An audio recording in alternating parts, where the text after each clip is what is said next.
தமிழ்நாடு பள்ளி ஆசிரியர்களுக்கு இடையேயான சாம்பியன்ஸ் டிராபி 2026 ஒருநாள் கிரிக்கெட் போட்டி நடைபெற்றது.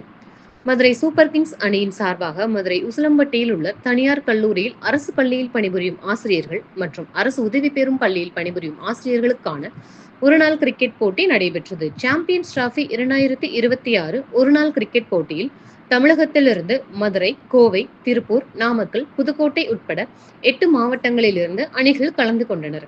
இதில் இறுதி ஆட்டத்தில் ராம்நாடு மாவட்ட அணி வெற்றி பெற்றது. இதில் 150க்கும் மேற்பட்ட அரசு பள்ளி ஆசிரியர் மற்றும் அரசு உதவி பெறும் பள்ளி ஆசிரியர்கள் கலந்து கொண்டனர். போட்டி நிகழ்ச்சியினை மதுரை சூப்பர் கிங்ஸ் அணியின் கேப்டன் பூமிநாதன், அன்பு தவமணி ஏற்பாடு செய்திருந்தனர். இதில் கோவையை சேர்ந்த A2C எடுக்கர் நிறுவனத்தின் தலைவர் கல்வியாளர் மாரீஸ்வரன் அவர்கள் வெற்றி பெற்ற வீரர்களுக்கு பரிசுகளை வழங்கினார். இதில் முதல் பரிசினை ராம்நாடு மாவட்ட அணியினரும், 2வது பரிசினை புதுக்கோட்டை மாவட்ட அணியினரும், 3வது பரிசினை கோவை மாவட்ட அணியினரும் பெற்றனர்.